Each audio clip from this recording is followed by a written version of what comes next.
Hello and welcome to yet another code walkthrough for Python for everybody. In this walkthrough, we're going to play with geocoding, which is really taking a text version of an address and turning it into a well-known, to a location. And we see this all the time on map applications. This map application that I'm using is called OpenStreetMap. It's an open source, openly maintained.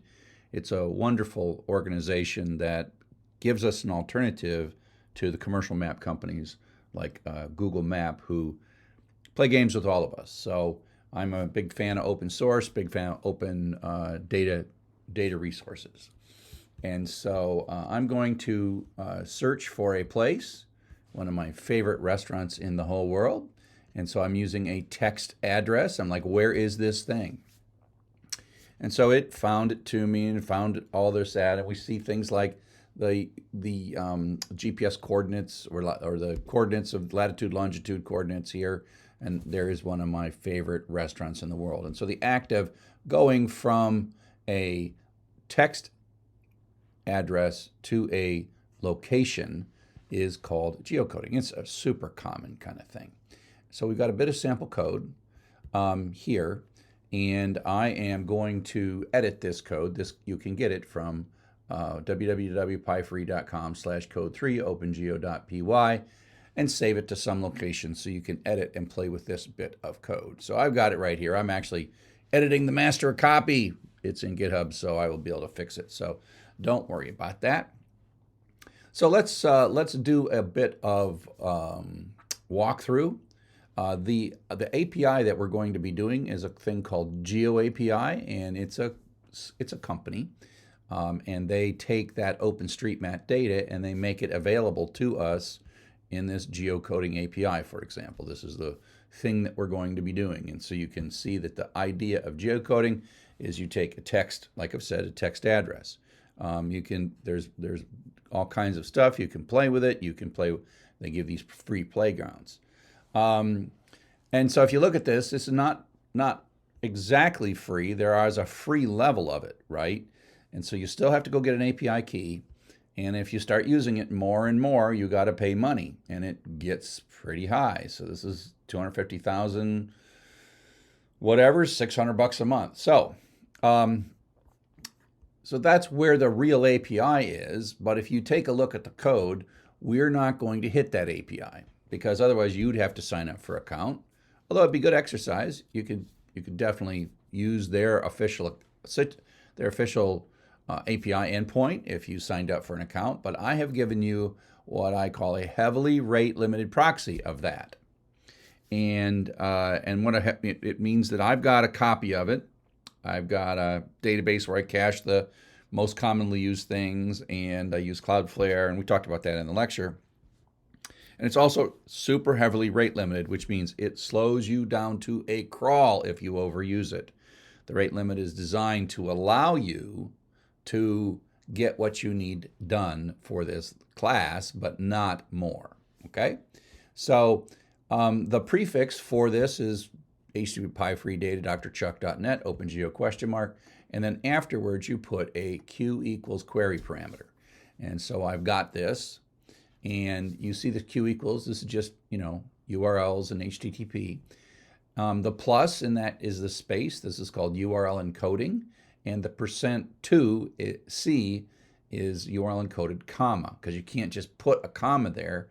You actually have to take the comma and encode it. But if we click on this click, you will get some Python, some JSON, right? And just like we talked about in the lecture. And so in there is all kinds of stuff, right? It's a feature collection, which means it's an array named features. And then you got the country, you got the latitude and longitude, which we're going to go after. And then we're going to look at this formatted address, okay? So you can test this in the browser without a key. And so we're going to retrieve this. Now, there's this little bit of stuff that we've got to do. Just don't worry too much about this, and that is this URL open wants to check sometimes the certificates of the HTTPS, and we want to tell it that we're going to take data even though the certificate may not be well known by Python. And that's because Python, last I checked, doesn't ship with a ton of well-known certificates. It's a long story. So just here's some code for you. This is basically saying we're not going to verify the certificate. Now, if we look at the certificate of this, you can actually see that this is a secure verified, and it's a Cloudflare certificate, and here's some more information about it, blah, blah, blah, blah, blah, blah. And so what we're saying is we're telling Python not to look too closely at this stuff, and because we're just reading it. And, I mean, you probably would want to solve this if you were doing production, but for us, this is just the quick way we do it. Okay, so I make a big while loop, and I ask for a location. If I just press enter, it's going to break. Then I strip it, and then I create a dictionary in order to do this Q equals thing, right? This little Q equals thing. Now I could sort of change the space to a plus. I could change the comma to a %2c, or I could call a library called URLlib parse URL encode parms, which takes a key value pair in a dictionary, so Q equals address, and that does all the fancy stuff. So I print it, and then I use URLlib request open with that URL, context equals CTX, ignore any certificate problems, and then read the data from the URL. Now, if we look at the raw data, let me retrieve this again. If you look at the raw data, this is actually what it looks like, okay? It's very compact and dense, doesn't have a lot of spaces. Pretty printing, as we well know, says, oh, let's throw some spaces in so at least we can figure out what's going on. And then there's this JSON viewer, which is not really what's coming back, but you can show and hide things in this JSON viewer. That's okay, I guess, but I like to see the raw data. I do like it pretty printed. So in this particular browser, which I'm using is Firefox, when it sees JSON, it gives you some options as to what is supposed to work. Now, this decode, we've talked about this before. The data on the web that we just got, this data, is in UTF-8. And that's because, you know, there could be all kinds of characters in here that are not simple ASCII characters. So the web pretty much uses UTF-8. So when we get a read, that is UTF-8, right? We've read data from the internet, and it's a UTF-8 data. Decode says, okay, look at it, make sure it's UTF-8, and then give it back to me in the form of a Python string data, which is Unicode. And so Unicode is not the same as UTF-8. Unicode is how we manipulate things inside Python. So by making everything Python, everything Unicode in Python, it all works inside Python. You can encode it and decode it when you move it out and back in. So then we say how many characters we got, and then we parse it. So JSON load S is a parse and might fail. And then we look for sort of a sanity check to make sure if features, the features thing is in there. So that's looking for this thing, like just checking if it exists. And if you look at features, features is an array. And so for sanity, we also say, hey, we only got one back. Now, in this Ann Arbor example, it's going to work. But if you put something in, you might want it. This sanity checking may or may not sort of work. So what I'm going to do is, let's just run it. I'll just run it without uncommenting anything. So let's come back here. And I'm going to say Python OpenGeo.py. And I'm going to type Ann Arbor, Michigan. So it's retrieving it. Oh, I mistyped it. So you see the the rate limiting in action. So it figured out that I typoed, and it went and found Ann Arbor, Michigan. It found the real place, right? And that's part of what you do. This geocoding is kind of a search engine. I made a mistake. Now you'll notice it's a lot quicker if I type it right, because it already has it. And so it rate limits things. See how fast that was? That's the proxy's working. So in that first one, when I typed it wrong, the proxy was actively slowing you down. And I'm like, my code's broken. but it was actively slowing me down because it was mad at me because I was asking for too many things. And but then it doesn't rate limit you on things that it already has, which are cheap for it, because it's all very well proxied. But we retrieved the data. We got 1319 characters. We figured out parse the latitude and the longitude. See, we print that out, and then we got the location, right? And so now let's. I can't think of a better way to describe it. We're just going to delete a bunch of working code. I'm going to delete this. I'm going to delete this. Oop. And I'm going to say lat equals 42, lon equals 42, and location equals jerk pit. So now what I did is I had all that code that looked really cool is gone now. So if I run it again, I can say Ann Arbor, Michigan. Oops. Oh, see, you got a download enter. It was like, I don't know what that is. So I was unhappy, but you'll notice this download error code checked because I was typing in cursors and keys and weird things, and it was not happy. So let's do it again. I wonder what would trigger that in this. So now you see we're running, but we are not looking at the latitude and the longitude. So let me show you how I build this code. So the first thing I'm going to do is I'm just going to print this stuff. And so we're going to see it. And so now this is that same data that we saw in the browser, right? And so what I want out of this data, and it takes a while to figure it out, is I want this lat and this lon value, okay? And I can kind of guess what this is, but I'll show you how I work through it. So I look at this and I say, okay, the outer thing that I want is features. So this is an outer object, an outer dictionary, basically, features. And so I'm going to, that's in this variable JS. That's a dictionary variable. So if I say print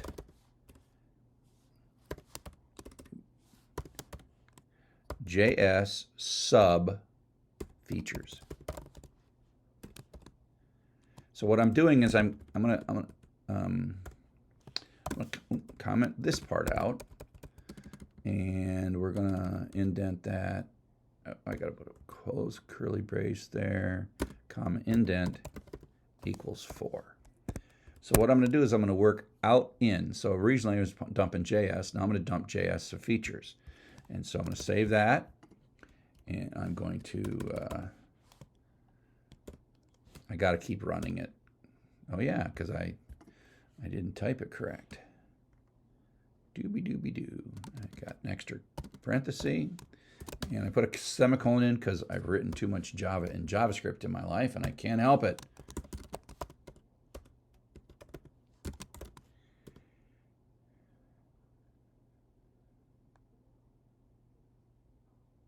Oh, I got to add the JSON dump s. Here we go.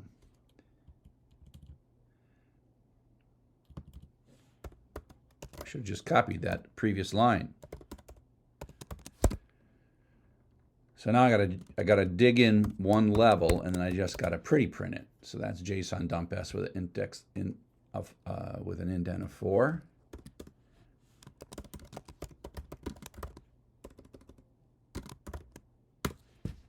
Okay, so now what you see, it seems subtle, but I went in, and now the only thing I'm seeing is the array. Okay, so in this array, okay, there's the zeroth object, or the zeroth dictionary in this array. So now what I'm going to do is I'm going to make a tiny change here, because the thing that came back from JS sub features is an array, and then I'm going to grab the first item in that array. So what you're going to notice next time is this is going to be the outer bit, because we went into this array sub 0.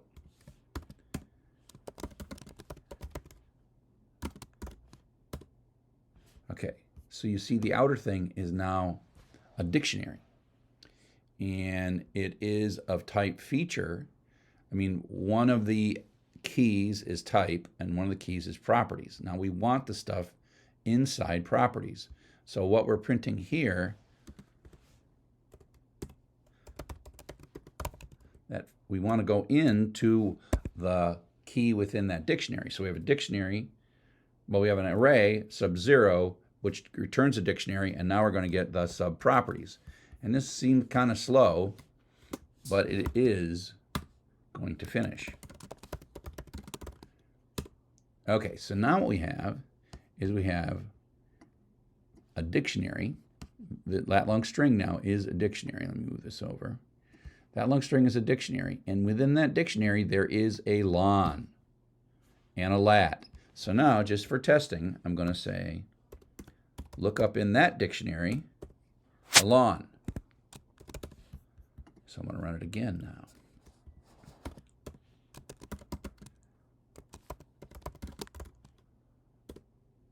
So now we see that the actual thing we retrieved using this whole thing was the number that is the longitude. And so now what I'm going to do, I've gotten this far.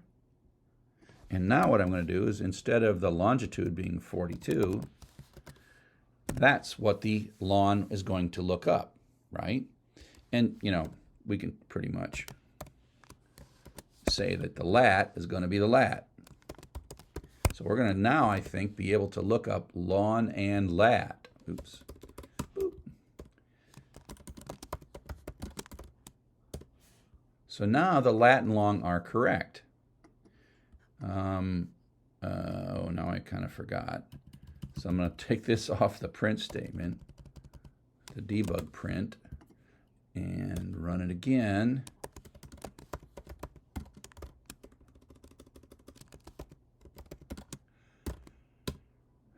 Okay, so we found the lat and the lon. Now I went up now, so I'm not printing long and lat. Oh, okay, that's easy. It's just formatted. The key inside the properties is formatted. So now what I can do is I can find the location by grabbing this and just look up formatted. So I'll just comment this little bit out temporarily. And oops, I just hit Control-C, and Arbor, Michigan. So now I'm getting the formatted address, I'm getting the latitude, and I'm getting the longitude.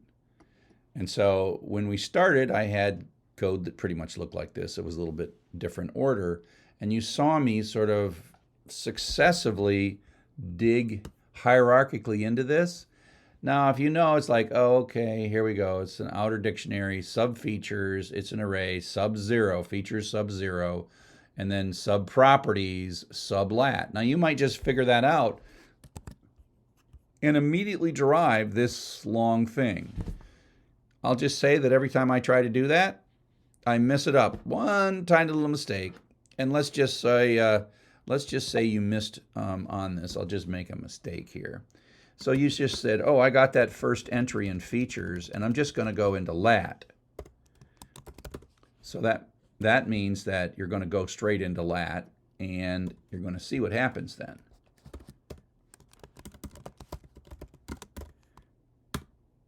Boom. So what it's saying is there is no key lat, and that's because you're in JS feature sub-0 sub-lat. And again, it's easy because I made the mistake. I knew it. So the 0, this is the sub-0. And I thought that lat was in this object, but it's not. You have to go into one more dictionary deep in the properties dictionary, then you can go to lat. And that's why this one works, because I kind of dive into the properties. Now I think I can get that back, save me some time. And now it should work again.